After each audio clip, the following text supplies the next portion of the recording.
আসসালামু আলাইকুম। আমি অবস্থান করছি মান্দা থানার অন্তর্গত এই চার মাথার আশেপাশে প্রসাদপুর বাজার। আমি আপনাদেরকে দেখানোর চেষ্টা করব এই প্রসাদপুর বাজারের আহ, দৃশ্যটি আসলে কোথায় কি আছে। তো আমার সঙ্গেই থাকুন যতক্ষণ পর্যন্ত দেখাচ্ছি। আপনারা যদি দেখতে চান অবশ্যই আমার ভিডিওর সঙ্গে থাকবেন। তো আমি এই মুহূর্তে চলে যাচ্ছি প্রসাদপুর চার মাথা চৌরাস্তার মোড়। এটি হচ্ছে প্রিন্সিপালের মোড়। এই প্রিন্সিপালের মোড় থেকে আমি সামনের দিকে আগাচ্ছি। এই যে বাম পাশে যে বিল্ডিংটা দেখতে পাচ্ছেন সেটি হচ্ছে উপজেলা পরিষদ, অর্থাৎ উপজেলা পরিষদের মেন বিল্ডিং। তো আমি আপাতত এই জায়গাটা যেটা দেখতে পাচ্ছেন তিন মাথার মোড়, এটা হচ্ছে উপজেলার ঠিক সামনে এই অংশটুক। একটি চলে গেছে দেলাবাড়ি, আর একটি চলে গেছে হচ্ছে বিজয়পুর। আসলে এই দৃশ্যটা আপনাদেরকে দেখানোর চেষ্টা করব। কে কোথা থেকে ভিডিওটি দেখছেন অবশ্যই বলবেন। আমি এখন চার মাথার দিকে যাচ্ছি।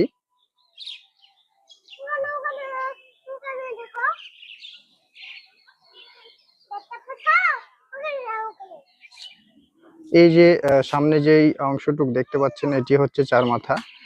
আসলে এই চার মাথায় আমি আপনাদেরকে দেখানোর চেষ্টা করব। এই যে এটা হচ্ছে চার মাথা, অর্থাৎ যেই চত্বরটা দেখতে পাচ্ছেন এই চত্বরটা চার মাথা চত্বর, এটা গোল চত্বর।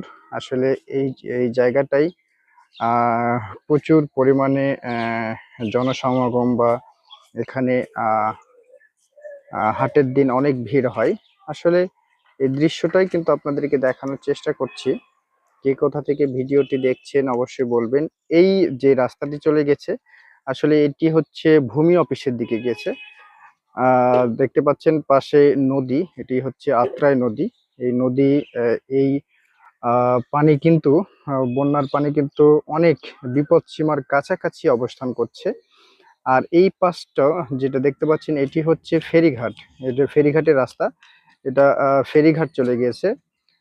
তার আমি যদি বাম সাইডে ঘুরি তাহলে এই রাস্তাটি চলে গেছে আহ বিজয়পুর, বিজয়পুর রাস্তা। আর তার বাম সাইডে আমি যদি চেষ্টা করি দেখানোর, এই রাস্তাটি চলে গেছে মেডিকেল মোড়ের রাস্তা। আসলে এই দৃশ্যগুলো আপনাদেরকে দেখানোর চেষ্টা করছি। কে কোথা থেকে এই ভিডিওটি দেখছেন অবশ্যই বলবেন। আসলে আমি চেষ্টা করছি, এটা হচ্ছে মেডিকেল মোড়ের রাস্তা।